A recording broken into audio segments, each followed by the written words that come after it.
Alright guys, welcome back. Today we are going to talk about the Zigzag Dimension. I really hope you guys enjoyed my last video I did, the podcast with the retired licensed psychotherapist, the talk we did about the existence of demons and just entities in general. I've been getting a lot of good feedback from you guys. I'm glad you enjoyed it. I'm glad you found it intriguing. But today we're going to be talking about the Zigzag Dimension. I've talked about demons, who they are, how they work, and stuff like that concerning spiritual warfare, but I've never really talked about where they live, what is their home, where do they reside. So anyway, let's get started. We're going to talk about the Zigzag Dimension. So to start this talk, I want to talk about one of the strongest psychedelics in the world, which many of you know about, called DMT, dimethyltryptamine. The one really interesting thing I notice about DMT is when people partake in it and they blast off into this other world or other dimension, a lot of them claim to be in this weird dimension where everything is like a black and white zigzag or checkerboard-like pattern. And I found this really interesting Reddit post of a guy who did DMT, and he describes his experience. And this is what he had to say. Checkerboard. Does anyone else have black and white checkerboard come through visuals when you're blasting off? Almost every time I see this really tight pattern. I smoked a half gram yesterday, consecutively tripping, and on the last one, I was rolling my head around, eyes closed, and the visuals were as if I were occupying the space, looking up at this black and white pattern cube, whereas the past few times it's been a background pattern. Always entities present showing me the patterns too. Even if I can't see them, they're there. Yesterday was a very masculine presence showing me through a batch I made myself. It was weird. I know it was a male spirit. I'm rambling. I love DMT, lol. And then other people replying to him, yeah, the checkerboard pattern is a common pattern to see on hallucinogenics. Another guy says, my first time blasting off, I was in a black and white checkerboard room. The second time I blasted off, I went into a red and white checkerboard room. Months ago, I interviewed a guy named Exorat Magical. He's this famous schizophrenic artist on TikTok, and I became friends with him on there and did a podcast about schizophrenia and DMT and his experiences. And he's a really good artist, and he basically draws what he sees and what he feels. And the common thing with his drawings is most of the time they're not very colorful, or from what he shows us, they're always black and white patterns. And on this specific artwork that he did, you can see a lot of these black and white patterns that he draws. For example, this picture, you see all kinds of faces and shapes, and then you see like checkerboard patterns, stripes, and zigzags all over the place. So I thought that was very interesting because Exorad has also took in DMT. But yeah, one of the common things people see when they take DMT is they end up in this other dimension and they see entities in black and white patterns. Now, with that being said, I want to talk about a few movies and shows concerning this topic. So as you know, I don't just view movies and shows as just entertainment. I always look for the deeper message or symbols behind the show or movie. So the first show I want to talk about is Twin Peaks. And the reason why I'm mentioning Twin Peaks is because there's a phenomena in the show called the Red Room, and I'm going to read to you what the Red Room is. The Red Room, also known as the Waiting Room, was an anomalous extra-dimensional space connected to Glastonbury Grove in Twin Peaks, Ghostwood National Forest. First discovered as early as the 1800s, the Red Room was believed by many to be the Black Lodge of local Native American legends. Many spirits appeared to live in the Red Room, most notably one calling itself the Arm. The Red Room was most accurately a set of seemingly infinite rooms and hallways, the only walls being that the thick red velvet curtains that marked the division between different sections. The curtain's height and the anchor was unclear. In one instance, the curtains lifted to reveal an endless black expanse beyond the patterned floor, stretching out into nothingness. The floor was covered in a distinctive alternating off-white and dark brown chevron pattern.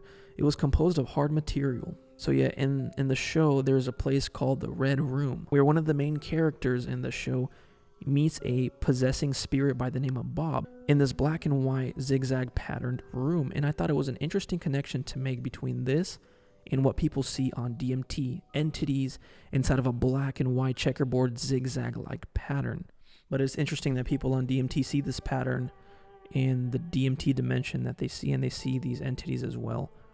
And in the show, these entities reside in a dimension with zigzag black and white patterns, so I thought that was interesting. So that's one of the shows I wanted to mention, because as you know my view on it, I don't believe that shows are just shows. The next movie I wanted to talk about is the movie Beetlejuice. It's a 1980s film by Steven Spielberg, and I'm going to read to you a summary of the plot. After Barbara and Adam Maitland die in a car accident, they find themselves stuck, haunting their county residents, unable to leave the house. When the unbearable Dietzes and teen daughter Lydia buy the home, the couple attempts to scare them away without success. Their efforts attract Beetlejuice, a rambunctious spirit whose help becomes dangerous for the couple and innocent Lydia. So yeah, basically in this movie, this couple dies from a car accident, and they are trying to scare off the new residents in their home. So they're basically ghosts in the movie. And their efforts attract this trickster-like spirit named Beetlejuice. Now, the interesting thing about Beetlejuice, you see him here wearing that same black and white pattern that I've been talking about concerning entities in the Zigzag Dimension. Moving on, the next thing I wanted to mention is a music video by Tom Petty and the Heartbreakers, and this music video is the music video for Don't Come Around Here No More. So in the whole music video, Tom Petty is basically in this other dimension, and all around you see black and white patterns, zigzag patterns, and it has a very Alice in Wonderland like theme, which Alice in Wonderland is used as a symbol in the occult. So I thought that was pretty interesting. So all throughout the whole music video, you see this black and white pattern, you see these zigzag shapes, and it reminds me of that same DMT dimension that people see when they take DMT with the zigzags and black and white patterns. But yeah, thought that was very interesting. Like I said, I don't believe movies and music videos are just there for entertainment, because some of the stuff is so random. I don't think it's just for no reason. It always has a purpose. The black and white patterns, the zigzags, it always has a purpose for why they decided to use these.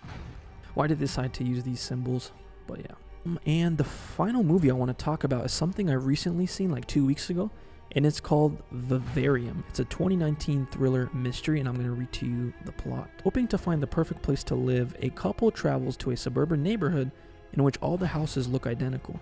But when they try to leave the labyrinth-like development, each road mysteriously takes them back to where they started. So long story short, this couple wants to look for a house, and they meet this like weird, mysterious real estate agent who tells them about this perfect neighborhood, this perfect place.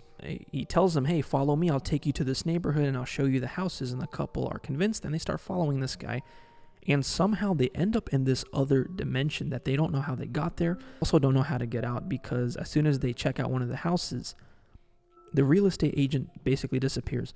And when they try to leave this neighborhood, they can't. They just keep on going in circles. So long story short, this real estate agent is actually an interdimensional entity that leads them to this other dimension. The definition of a vivarium, which is the title of the film, is an area usually enclosed for keeping and raising animals or plants for observation or research. So that's kind of the plot of the movie. These entities are trying to observe and research humans and find the perfect environment for them. And in the movie, the main entity basically drops off a child at their house. And they said, we'll let you leave if you... And they tell this couple that we'll let you leave if you raise this child, because we need it for our research purposes to find the perfect environment for humans. But anyway, the reason I wanted to mention this movie was not just the concept of other dimensions and entities. There's a specific scene in the movie that's really weird, who's also an interdimensional entity who's only there to just learn about humans. One night, the couple actually catches him watching TV, except he's not watching any cartoons or movies. He's just sitting there and watching like a bizarre black and white zigzaggy pattern.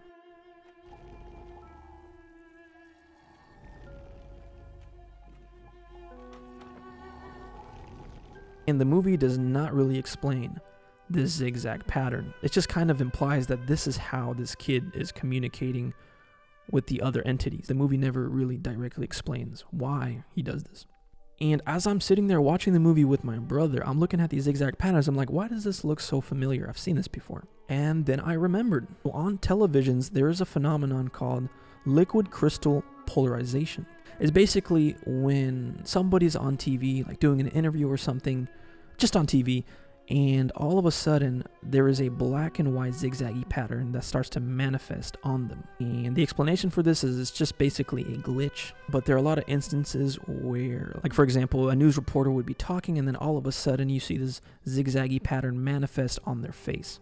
Or there are interviews of celebrities, for example, like of Robert Pattinson is a good example, where he's talking about his movie and then all of a sudden this zigzaggy pattern starts to manifest on his face. And what's really interesting, most of the time these zigzaggy patterns only kind of manifest on their faces and not the background. So I always found that out. I'm like, how come the background, if it's just a glitch, how come the entire background isn't all zigzaggy? Why is it just their faces or their bodies? I'm going to show you a few examples of this so-called glitch, liquid crystal polarization. See this, I was there, and you know, in TV I try not to judge because everyone's judging and blah blah blah blah. Mm-hmm. They're like smart chicks. I know. I mean, I hate to be that way, but they're like smart girls. I know. That's the weirdest thing. It's like, what are you guys doing? You're all out of your mind. I know. Even like my agent and stuff was saying earlier on, he gets so many emails giving comments about you know what I should be doing and this and that, and they're all very eloquent and very you know, very on the ball emails. They're not like crazy people who they're not nuts. I know, who write in like text message speak. They're all like, you know, they're all kind of, yeah, they're on it. The movie, are you excited about it? Are you proud? I mean, do you think if you're going to have something this big and this talked about, are you happy that it has to be this project? Yeah, no, I mean, it is crazy. It's like, I mean, I'm so totally unexpected. But, and I mean, even when I was shooting UNICEF, which is an amazing organization that works in over 150 countries, and my job was to meet with teenagers who were living in exclusion, who were living in extreme poverty or living with HIV, and write their stories, listen to their stories and write them for UNICEF. And so, I mean, I obviously learned so much from these kids. I learned from Anna in particular, who has lived an extremely difficult life. I learned to live each day to We don't need pessimism. There are no limits. Yeah, that was it. It looks just like the zigzaggy pattern in the movie on TV when the kid watches it. Concerning this topic, there's another very interesting video I found. It's basically a clip of this guy talking about a demon that he's seen, and he starts drawing the demon, and he shows the camera his drawing, and then in the background you see this phenomenon of liquid crystal polarization of some zigzaggy entity just manifesting like behind him and attaching to him. So I thought that was very interesting. It's really grainy and it's low quality here, but this person's showing a drawing that he did of a demon that he saw. But yeah, guys, let me know what you think in the comments below. Please like, share, and comment all your thoughts. And please turn on your post notifications to not miss future videos. Thank you so much, and we are out.